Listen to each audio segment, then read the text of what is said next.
Hello students, I am Kamlesh and इस video में हम स्टार्ट करेंगे हमारा next topic that is restoration. So restoration topic को हम स्टार्ट करने जा रहे हैं। तो रेस्टोरेशन कब हुआ, कैसे हुआ, क्या इसके रीज़न्स थे, इसको स्टडी करने से पहले इसके बैकग्राउंड को समझना हमारे लिए बहुत ज़रूरी है कि इससे पहले क्या हो रहा था, कौन किंग था या कौन क्वीन थी, क्या सिनेरियो था, किसको रिस्टोर किया गया। रिस्टोर मतलब दोबारा किंगडम जिसको मिला वो क्यों मिला, किस वजह से मिला, और उससे पहले किंगडम किसके पास था। तो इसका एक हम हिस्ट्री का ओवरव्यू लेने की कोशिश करते हैं। सबसे पहले आप ये समझिए कि मैंने मिडिल एजेस जब हम टॉपिक डिस्कस कर रहे थे उसमें भी हमने किया था कि वॉर ऑफ रोजेस हुआ था। वॉर ऑफ रोजेस क्या था कि जो इंग्लैंड था उसमें दो रॉयल हाउसेस के बीच, या यूँ कहें कि दो रॉयल फैमिलीज़ के बीच, दो राजघरानों के बीच लड़ाई थी कि राजा कौन बनेगा, ठीक है, किसकी फैमिली से राजा होगा। ये जो वॉर है ये 30 ईयर्स तक चला था। 1459 से 1455 से लेके 1485 तक, ऑलमोस्ट 30 ईयर्स तक ये वॉर चला। ठीक है, किसके बीच में था ये, दो रॉयल फैमिलीज़ के बीच में था। अब इसको वॉर ऑफ रोजेस क्यों बोला है, क्योंकि जो दोनों फैमिलीज़ थी ना उनका एम्बलम था, ये सिंबल था। एम्बलम मीन्स जैसे कि हमारे यहाँ बीजेपी या कांग्रेस पॉलिटिकल पार्टीज़ हैं तो उनका सिंबल क्या है, किसी का हाथ है, किसी का फूल है, किसी का कुछ है, तो वो होते हैं एम्बलम, मतलब आपके एग्जिस्टेंस का सिंबल। तो ये इन दोनों रोजेस के बीच में एक तरह की लड़ाई थी, दोनों राजघरानों के बीच में, और उनके एम्बलम थे roses, red rose and white rose. ठीक है, इसलिए इस लड़ाई को वॉर ऑफ रोजेस बोला गया। ठीक है, तो अब 85 में क्या हुआ था कि इनमें से एक फैमिलीज़ में से, अच्छा उनका नाम क्या था जिनके बीच में ये लड़ाई थी, एक तो था जी लैंकस्टर, एक तो ये रॉयल फैमिली थी, और दूसरी थी यॉर्क, मतलब यॉर्क्स और लैंकस्टर्स के बीच में ये लड़ाई चल रही थी। ठीक है, फिर क्या हुआ कि इन दोनों फैमिलीज़ में से एक ने दूसरी फैमिली की लड़की से शादी कर ली। ठीक है, तो उनका जो कन्फ्लिक्ट था वो ख़त्म हो गया, और वो कौन था, वो था हेनरी द 7th। ठीक है, तो इसने इस कन्फ्लिक्ट को ख़त्म किया, ये इस राजघराने से था और इस राजघराने की लड़की से इसकी शादी हो गई। दैट मीन्स जो कन्फ्लिक्ट था वो ख़त्म हो गया, और अब किंग कौन बन गया, हेनरी द 7th। अब देखिए, जैसे ये इनका रेड रोज़ है, इनका वाइट रोज़ है, और दोनों मिलके रेड और वाइट, और इसको ट्यूडर रोज़ का नाम दिया गया। दैट मीन्स ट्यूडर रोज़, यहाँ से ट्यूडर डायनेस्टी शुरू हो गई। ठीक है, मतलब ट्यूडर्स का राज शुरू हो गया था, कहाँ पे, इंग्लैंड पे। तो इस तरह से ये वॉर ऑफ रोजेस ख़त्म हो गया। ठीक है, तो इसने क्या किया, इसके टाइम पे बहुत पीसफुल सा इन्वायरमेंट रहा था इंग्लैंड में। इंफ्रास्ट्रक्चर को इसने डेवलप किया, क्योंकि 30 साल तक लड़ाई चली है, उसमें इंफ्रास्ट्रक्चर तो ख़राब होना ही था, तो उसने उसको रेनोवेट करने की कोशिश करी, उसको फिर से डेवलप करने की कोशिश की। और ये लवर ऑफ नॉलेज था, मतलब इसने नॉलेज पे, लिटरेचर पे, लिटरेसी पे बहुत ज़्यादा फोकस किया और उसको बहुत फ्लरिश किया। ठीक है, अब इसके बाद इसका बेटा हेनरी द 8th राजा बना। ठीक है, ये कब से कब तक था, ये 1485 से लेके 1509 तक, मतलब 1509 तक ये राजा था। कौन, हेनरी 7th, ये है जी हेनरी द 7th। ठीक है, तो ये 1709 तक राजा रहा, कब से लेके 1485 से लेके। इसके बाद में इसका बेटा हेनरी द 8th राजा बना। वो कब बना, 1509 में बना, और 1547 तक था। इसने क्या किया, 6 बार शादी की थी, मतलब ये सबसे इसकी पर्सनल लाइफ है ना वो बहुत इंटरेस्टिंग है। ठीक है, इसने 6 बार शादी की थी। एक्ट ऑफ सुप्रीमेसी, जो हमने रेफर्मेशन में भी जो स्टडी किया है कि हेनरी ने क्या किया था, एक एक्ट ऑफ सुप्रीमेसी लागू किया था। उसमें इसने क्या कहा कि king is the head of the church, मतलब अब पॉप के पास कोई पावर नहीं रहेगी, सारी पावर किसके पास आएगी, किंग के पास आएगी। और इसने ऐसा किया क्यों था, इसके पीछे इसका सेल्फिश मोटिव ये था, एक बार इसकी शादी हो चुकी थी। ठीक है, अब ये दोबारा शादी करना चाहता था, लेकिन क्या है कि चर्च इसकी इजाज़त नहीं देते। ठीक है, जब तक कोई वैलिड रीज़न ना हो तो आप अपनी मर्ज़ी से ऐसे ही दूसरी शादी नहीं कर सकते थे। तब किंग ने क्या किया, एक्ट ऑफ सुप्रीमेसी लागू किया। इसका मतलब इसने क्या रूल बना दिया कि अब जो किंग है वो हेड ऑफ द चर्च होगा, मतलब सारी पावर किंग के पास है, वो जब चाहे जो रूल बना सकता है, जब चाहे वो रूल तोड़ सकता है। ठीक है, तो अब देखिए इसकी जो अब इसकी जितने भी वाइफ्स थी ना उसमें से कोई कैथलिक थी और कोई प्रोटेस्टेंट थी। ये हमने देखा है कि क्रिश्चियनिटीज़ की ब्रांचेज हैं और आपस में ये कन्फ्लिक्ट में थी। ठीक है, जो कैथलिक्स थे वो प्रोटेस्टेंट से हेट करते थे, और जो प्रोटेस्टेंट्स थे वो कैथलिक्स से नफरत करते थे। ठीक है, तो कोई इनमें से कैथलिक थी, कोई प्रोटेस्टेंट थी। जो कैथलिक थी उनके बच्चे भी आगे कैथलिक हुए, और जो प्रोटेस्टेंट थे उनके बच्चे भी आगे प्रोटेस्टेंट्स हुए, ठीक है। अब पहली जो 3 वाइफ्स है ना, उनका डिस्क्रिप्शन हमारे लिए बहुत इंपॉर्टेंट है, क्योंकि पहली वाइफ थी, उनके कोई बेटा नहीं हुआ, ठीक है, इसलिए दूसरी शादी करना चाहता है, इसने दूसरी शादी करी। पहली वाइफ से एक बेटी हुई, उसका नाम था मेरी, ठीक है, क्वीन मेरी, जो आगे चल के क्वीन बनी थी इंग्लैंड की, ठीक है। कोई बेटा नहीं हुआ, फिर इसने दूसरी शादी कर ली, इससे भी कोई बेटा नहीं हुआ, और एक बेटी हुई एलिजाबेथ, जो कि क्वीन एलिजाबेथ वर्जिन क्वीन के नाम से जो फेमस हुई, मतलब जिसका आज तक हम डिस्क्रिप्शन सुनते हैं हर एक टॉपिक में। जब भी हम इंग्लैंड की या इंग्लिश पीपल की हिस्ट्री को स्टडी करते हैं तो क्वीन एलिजाबेथ अपने आप में बहुत इंपॉर्टेंट रोल है, बहुत इंपॉर्टेंट कॉन्ट्रीब्यूशन है इनका, ठीक है। फिर थर्ड जो वाइफ थी ना, उनसे एक बेटे का जन्म हुआ, वो था एडवर्ड, ठीक है। अब देखो, मेरी जो थी फर्स्ट वाइफ की जो बेटी थी ना, वो कैथलिक थी, क्योंकि इसकी जो फर्स्ट वाइफ थी वो खुद कैथलिक थी, इसलिए इसकी बेटी भी कैथलिक हुई। सेकंड जो वाइफ थी वो क्या थी, वो प्रोटेस्टेंट थी, तो उनसे जो बेटी हुई एलिजाबेथ, वो भी क्या हुई, प्रोटेस्टेंट। मेरी है कैथलिक और एलिजाबेथ प्रोटेस्टेंट है, ठीक है। इसके बाद में जब 1547 में इसकी डेथ हुई हेनरी द 8th की, तब इसका बेटा जो था एडवर्ड, वो किंग बना, बट वो बहुत बीमार रहता था, ठीक है। वो था एक प्रोटेस्टेंट, वो बहुत बीमार रहता था, बहुत जल्दी उसकी डेथ हो गई थी 1553 में। ऑलमोस्ट 6 साल तक इसका किंगडम था।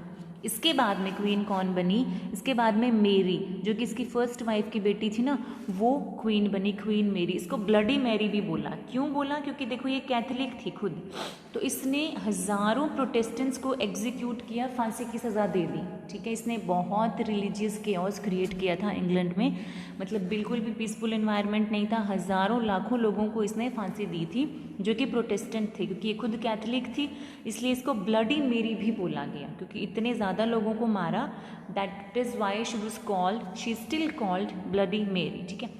इसके बाद में कौन क्वीन बनी, क्वीन एलिजाबेथ, जो कि इसकी सेकंड वाइफ की बेटी थी ना, वो क्वीन बनी, ठीक है। उसका किंगडम कब से कब तक था, 1558 से लेकर 1603 तक। वो क्या थी, एक प्रोटेस्टेंट थी। बहुत पीसफुल एनवायरनमेंट हुआ, हारमनी हुई इंग्लिश सोसाइटी में, ठीक है। लिटरेचर भी बहुत ज़्यादा फ्लरिश हुआ, इसको वर्जिन क्वीन भी बोला गया था, ठीक है, वर्जिन क्वीन। तो she tried to heal the conflict between Catholicism and Protestantism, मतलब कैथोलिसिज्म और प्रोटेस्टेंटिज्म के बीच में, इन दोनों जो क्रिश्चियनिटी की ब्रांचेस है, दोनों के बीच में जो कन्फ्लिक्ट रहता था, हमेशा वाद विवाद रहता था, इसको इसने ख़त्म करने की कोशिश की, एक बैलेंस बनाने की कोशिश की। तो आप कह सकते हैं कि उस टाइम की रिलीजियस सोसाइटी में एक तरह का पीसफुल एनवायरनमेंट क्रिएट हुआ कुछ हद तक, ठीक है। अब देखो 1603 में इसकी डेथ हो गई, ठीक है। अब 1603 में स्कॉटलैंड में जो जेम्स है, जेम्स नाम का राजा था, कहाँ पे, स्कॉटलैंड में। अभी तक हम बात कर रहे थे इंग्लैंड की, ठीक है, अभी तक हम इंग्लैंड की बात कर रहे थे। अब James was already the king of Scotland in 1603 में जब क्वीन एलिजाबेथ की डेथ हुई, तो अब कोई राजा की कुर्सी पे बैठने वाला तो कोई चाहिए। तो फिर क्या किया गया कि जब ये स्कॉटलैंड का राजा था ना, तो इसी को इंग्लैंड का और आयरलैंड का तीनों का राजा बना दिया। देखो अगर आप ध्यान से समझो तो इंग्लैंड और ब्रिटेन में क्या डिफरेंस है, कि ब्रिटेन में इंग्लैंड, स्कॉटलैंड और आयरलैंड तीनों को शामिल किया जाता है ना, तब इसको ब्रिटेन या यूनाइटेड किंगडम बोला जाता है। क्योंकि जब तीनों किंगडम्स को इसमें शामिल कर लिया, so that's when it becomes United kingdom, इसलिए तब इसको ब्रिटेन बोला जाता है। तो क्योंकि ये ऑलरेडी जेम्स जो है वो स्कॉटलैंड का राजा था, और वहाँ पे इसको जेम्स द 6th बोला जाता था, ठीक है, स्कॉटलैंड में। अब जब इंग्लैंड में 1603 में एलिजाबेथ की डेथ हो गई, तो फिर इंग्लैंड का राजा भी इसी को बना दिया गया, ठीक है। तो ये 1603 में इंग्लैंड का राजा भी बन गया और आयरलैंड भी अंडर आ गया इनके, ठीक है। अब जब ये ब्रिटेन, मतलब तीनों मिलके क्या बने, ब्रिटेन, जब ये ब्रिटेन का राजा बना जेम्स, तो तब इसको नाम दे दिया जेम्स द 1st। यहाँ पे इसका स्कॉटलैंड में इसका नाम था जेम्स द 6th, यहाँ पे इसको नाम दे दिया जेम्स द 1st। अब इसका रेन कब से कब तक था, मतलब इसने कब से कब तक राज किया, 1603 से लेके 1625 तक। और इसने क्या लागू किया, एक act, royal absolutism. Royal absolutism का मतलब क्या है, कि जो रॉयल अथॉरिटी है, दैट मीन्स जो राजा है उसके पास एब्सोल्यूट पावर होंगी, 100% पावर होंगी, उसकी पावर को कोई क्वेश्चन नहीं कर सकता, कोई ऑब्जेक्शन नहीं कर सकता, मतलब सारी की सारी पावर 100% सारी पावर किसके पास रहेगी, राजा के पास रहेगी। ठीक है, ये काम किसने किया था, जेम्स द फर्स्ट ने, और ये 1625 तक किंग रहा था ब्रिटेन का। फिर इसका बेटा था जिसका नाम रखा गया चार्ल्स। ठीक है, चार्ल्स द फर्स्ट। इसका किंगडम कब से कब तक था, ये 1625 से लेके 1649 तक इसने राज किया। इसका रेन कितना था, 25 to 49। अब देखो उस टाइम ना इनके कॉन्स्टिट्यूशन का क्या सिस्टम होता था, एक तो हाउस ऑफ रॉयल्स होता था, एक हाउस ऑफ कॉमन्स। जैसे हमारे यहाँ पार्लियामेंट है या जो भी सदन बने हुए ना, राज्यसभा है, लोकसभा है, तो उस टाइम के इंग्लैंड में हाउस ऑफ रॉयल्स और हाउस ऑफ कॉमन्स थे। इसमें बड़े लोग होते थे, एलाइट पीपल, और इनमें कॉमन पीपल। मतलब यहाँ इस हाउस ऑफ कॉमन्स हैं, इसमें आम लोगों द्वारा चुने गए उनके रिप्रेजेंटेटिव होते थे, और कोई भी फैसला जो है वो दोनों सदन मिल के लेते थे। ठीक है, क्योंकि अब क्या था, हाउस ऑफ कॉमन्स जो था, इनमें जो लोग थे वो राजा को अगर वो कोई गलत चीज़ कर रहा है तो ये लोग इसको क्वेश्चन करते थे, ऑब्जेक्शन करते थे। ठीक है, तो इसीलिए चार्ल्स द फर्स्ट को इनसे नफरत थी। ठीक है, किससे, हाउस ऑफ कॉमन्स थे, क्योंकि सिर्फ यही थे जो किंग की अथॉरिटी को चैलेंज कर सकते थे। इसी वजह से चार्ल्स द फर्स्ट इनसे नफरत करता था, क्योंकि वो अपनी मन मर्जी नहीं कर पाता था। ठीक है, इसी देखो अब धीरे धीरे करके इनके बीच में कन्फ्लिक्ट बढ़ते गए और चार्ल्स द फर्स्ट को कंट्री से निकाल दिया गया। अब निकालना क्यों गया, उसके कई सारे रीजंस थे। देखो फर्स्ट और फॉरमोस्ट रीज़न क्या था, चार्ल्स द फर्स्ट ने शादी करी ना, तो इसकी वाइफ कैथलिक थी।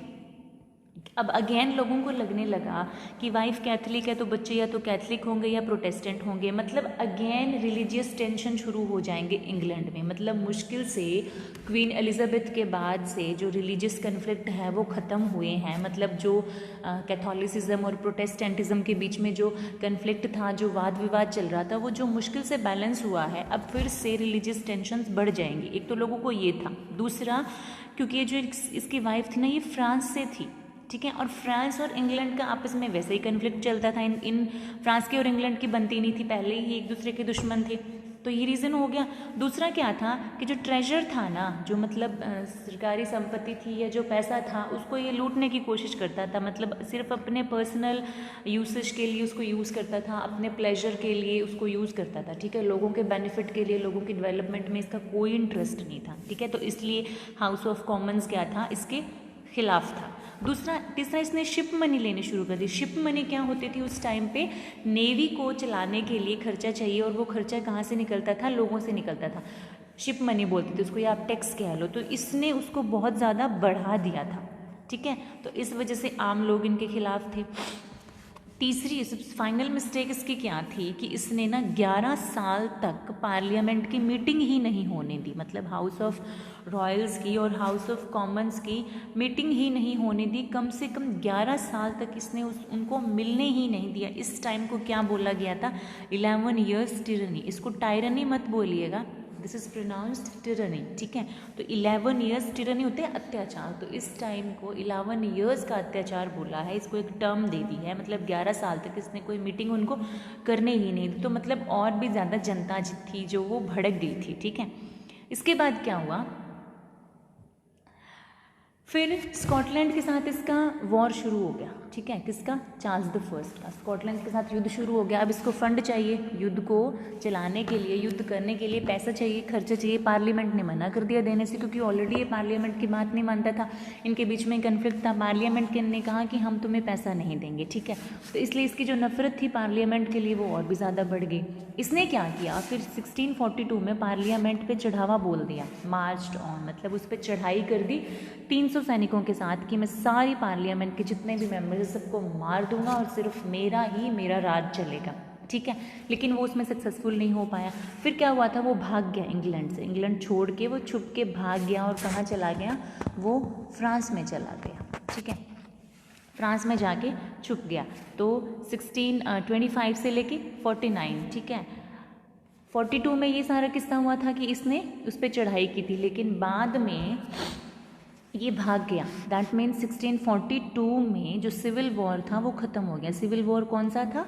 जो राजा का पार्लियामेंट के साथ युद्ध था उसको सिविल वॉर का नाम दिया, तो ये ख़त्म हो गया। ठीक है, अब क्या था? 5-7 साल कन्फ्लिक्ट चलता रहा, इसको ढूंढने की कोशिश करी जाती रही। फाइनली क्या था? 1649 में इसको ढूंढ लिया गया और इसको फांसी दे दी गई। ठीक है, दैट मीन्स 1625 से लेके 49 में मतलब इसकी कहानी ख़त्म हो गई चार्ल्स द फर्स्ट की। अब देखो ये जब फ्रांस में था, ऑब्वियसली इसकी वाइफ या इसके बच्चे वो सारे भी फ्रांस में रहे होंगे। ठीक है, अब 49 में इसको तो एग्जीक्यूट कर दिया। अब 49 में इंग्लैंड में फिर किसका राज्य आया? एक कॉमन पीपल में से एक उनका रिप्रेजेंटेटिव था, कॉमन नागरिक था, जिसका नाम था लॉर्ड क्रॉमवेल।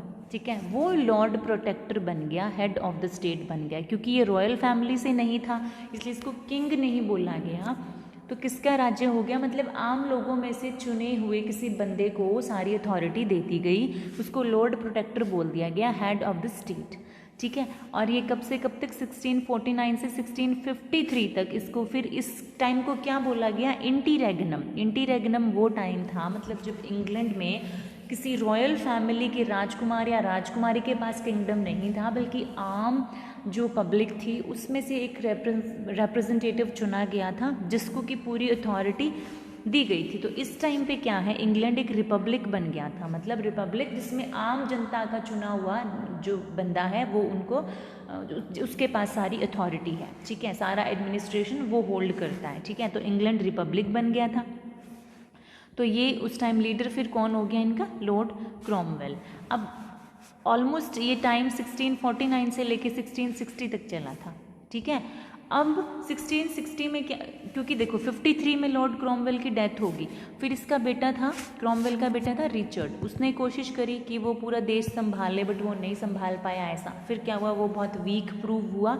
और जो चार्ल्स द फर्स्ट का जो बेटा फ्रांस में, क्योंकि चार्ल्स द फर्स्ट फ्रांस में छुपा हुआ था, उसकी फैमिली भी फ्रांस में थी, तो 1660 में ना उसके बेटे जिसको नाम दिया गया चार्ल्स द सेकंड, उसने आके अपने राज्य को रीगेन कर लिया। वो उस टाइम फ्रांस में था लेकिन वो 1660 में इंग्लैंड में आया और he regained his power as a king. तो वो 1660 में फिर से राजा बन गया, मतलब Charles the first was restored to the throne in 1660। Restore किया गया, दैट मीन्स फिर से उसको मतलब जो रॉयल हाउस है, जो राजघराना है, उसके पास फिर से किंगडम आ गया आम लोगों से हट के। ठीक है, तो इसको रेस्टोरेशन बोला गया, रीस्टोर करना। किसको रीस्टोर किया गया?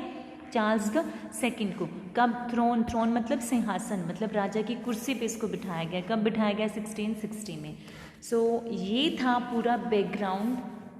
तो जब भी आप रेस्टोरेशन को स्टडी करें तो ये बहुत ज़रूरी है कि आप उसको इसकी बैकग्राउंड की पूरी हिस्ट्री पता हो कि रेस्टोरेशन एक्चुअली क्या था, कब शुरू हुआ, किसको रिस्टोर किया गया और किस टाइम पीरियड को रेस्टोरेशन बोला गया। ठीक है, तो ये हमारा बैकग्राउंड कंप्लीट होता है इस वीडियो में।